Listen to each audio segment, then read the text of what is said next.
I hope that all are doing good. Let's enter to our new topic known as types of receptor bindings. In types of receptor bindings, normally we have 5 types. They are G protein coupled receptors, ion channel receptors, transmembrane enzyme linked receptors, transmembrane JAK-STAT binding receptors, and nuclear receptors. These are the 5 types of receptors which we are going to discuss now. The first one is G protein coupled receptors. G protein coupled receptors are present on the cell membrane. These receptors are present on the cell membrane. These are linked to effector site or effector organ with the help of a protein called GTP, guanosine triphosphate, for showing the response. G proteins are in trimeric composition. Why we are calling it as trimeric composition means we have alpha, beta and gamma subunits. There are 3 subunits in the G protein, so we are calling them as trimeric composition. The structural pattern of GPCRs consists of 7 alpha helical membrane, hydrophobic amino acid and domains. There are domains, 7 alpha helical membrane and hydrophobic amino acid. This is the structural pattern of GPCRs. In GPCR we have one protein called GDP, which is an inactive form, guanosine diphosphate. This inactive form will be converted into active form to GTP, guanosine triphosphate, by activation of alpha subunit when exposed to a specific domain. The activated subunits which are carrying the GTP will be dissociates from the beta and gamma subunits.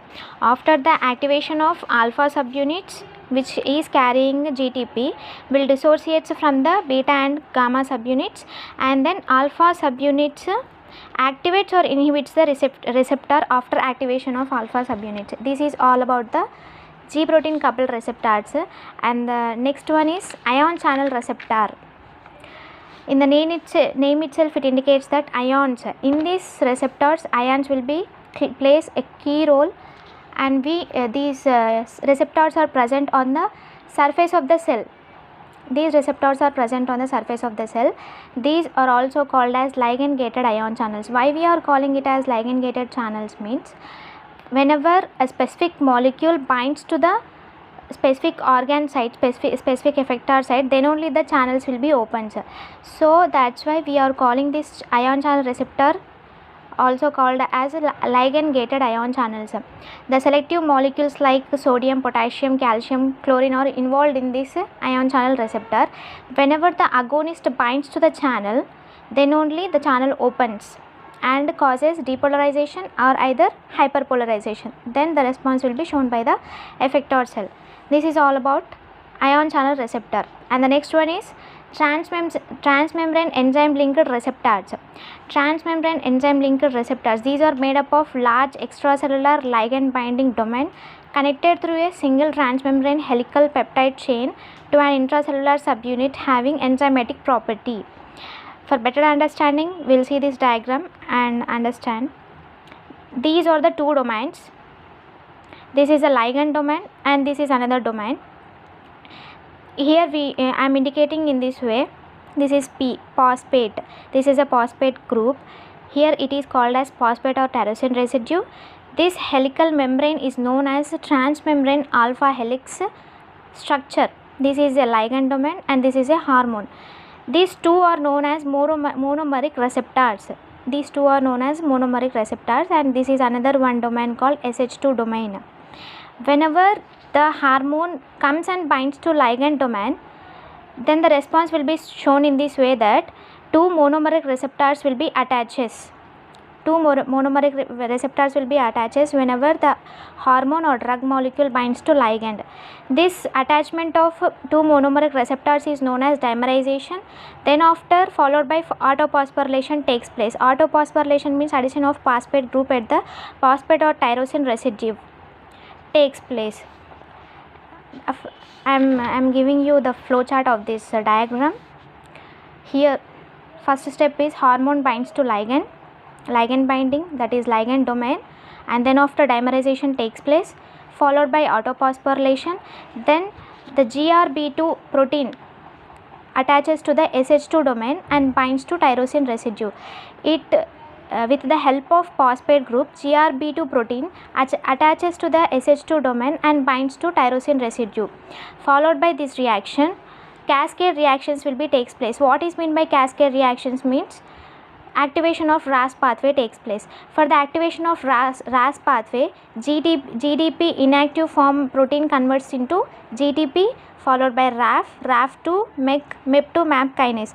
After converting into MAP kinase, it enters into the nucleus and shows the response. This is all about the transmembrane enzyme linked receptors. And the next one is JAK-STAT binding. The abbreviation of JAK is Janus kinase and the abbreviation of STAT is signal transducer activation of transcription binding, JAK-STAT binding. As in the same way what we have learned in the previous receptor called transmembrane enzyme linked receptor, the same process will be followed by this JAK-STAT binding.